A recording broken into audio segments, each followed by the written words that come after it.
របៀបការពារមាន់កុំឲ្យឈឺបងប្អូនទាំងគ្នាអញ្ចឹងបងប្អូនត្រូវតែដាក់ទឹកឲ្យមាន់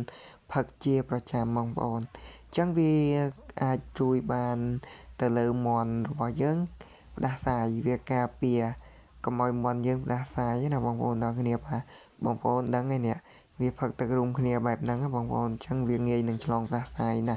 បាទនៅក្នុងខែត្រជាក់ខែធ្លាក់ខ្យល់នេះផងដែរអញ្ចឹងណាចឹងបងប្អូនគួរតែដាក់ទឹកឲ្យបានដិតដល់ឲ្យវាផឹកណាបងប្អូនទាំងគ្នាបាទអញ្ចឹងសម្រាប់បងប្អូនដែលគាត់បានមើលវីដេអូនេះហើយជួយចុចជាវនៅសញ្ញាកណ្ដឹងម្នាក់មួយទៅដើម្បីទទួលបានវីដេអូថ្មីជាមួយខ្ញុំជារៀងរាល់ថ្ងៃអញ្ចឹងណាចែកម្លែកពីរបៀបចិញ្ចឹមមាន់បងប្អូនទាំងគ្នាបាទអញ្ចឹងទាក់ទងជាមួយនឹងការដាក់ទឹកមាន់ផឹកនេះបងប្អូនយើងមិនបានដាក់ទឹកធម្មតាទេបងប្អូនបាទទឹកថ្នាំហ្នឹងគឺវាការពារបានច្រើនយ៉ាងដែរបងប្អូនទាំងគ្នាបាទទីមួយហ្នឹងវាការពារទៅលើមាន់រាក់ខៀវរាក់សផ្ដាសាយនិងសង្កុករួញកបាទបងប្អូនដឹងហើយថានៅខែត្រជាក់នេះអញ្ចឹងបងប្អូនគួរតែដាក់ទឹកឲ្យវាផឹកឲ្យបានដល់ទៅបងប្អូនទាំងគ្នាបាទដើម្បីឲ្យវាផឹកទឹកថ្នាំរបស់យើងហ្នឹងវាកាត់បន្ថយនៅមាន់ឈឺបងប្អូនទាំងគ្នាដោយថាយើងការពារវាកុំឲ្យវាឈឺតន់អញ្ចឹងណាបងប្អូនទាំងគ្នាបាទអញ្ចឹងនៅក្នុងថ្នាំ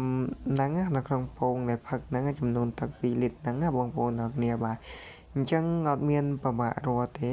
បងប្អូនទាំងអស់គ្នាបាទអត់ប្របាក់រាល់តែម្ដងបាទអញ្ចឹងស្រួលទេបងប្អូនបាទគឺធនធានដែលនៅក្នុងផ្ទះរបស់យើងហ្នឹងបងប្អូនទាំងអស់គ្នាបាទអញ្ចឹងនៅក្នុងហ្នឹងគឺអត់មានអីច្រើនទេបងប្អូនទាំងអស់គ្នាបាទ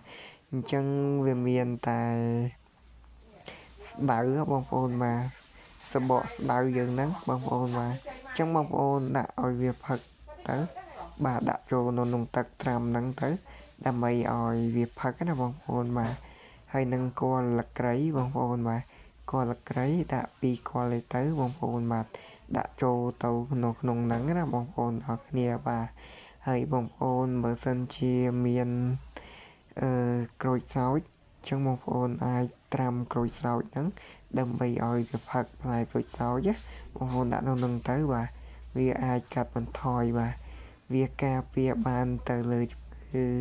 មាន់យើងគឺផ្ដាសាយបងប្អូនទាំងគ្នាបាទការពារនិងកាត់បន្ថយ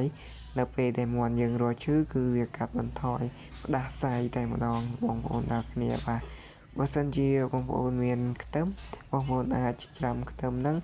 បោះឲ្យវាស៊ីទៅបងប្អូនទាំងគ្នាបាទឬមួយក៏បងប្អូនអាចច្រាំខ្ទឹមហ្នឹងលាយជាមួយ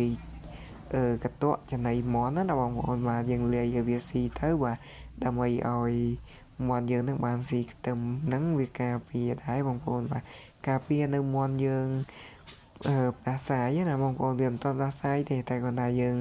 ឲ្យវាស៊ីការពារមុនទៅបងប្អូនទាំងគ្នាបាទគឺវាផ្ដល់អត្ថប្រយោជន៍ល្អមែនតើបងប្អូនទាំងគ្នាបាទការចិញ្ចឹមមាន់របស់ខ្ញុំនេះគឺខ្ញុំអត់បានចិញ្ចឹមលក្ខណៈអីធំដុំទេបងប្អូនទាំងគ្នា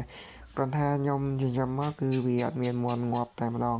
បងប្អូនទាំងគ្នាបាទចិញ្ចឹមទៅគឺថាបានផលបាទហើយទាក់ទងជាមួយនឹងការសម្អាតទ្រុងមាន់បងប្អូនគួរតែសម្អាតឲ្យវាបានស្អាតបាតណាបងប្អូនបាទហើយមានកាមនៅខែត្រជាក់អញ្ចឹងបងប្អូនអាចក្រាកាម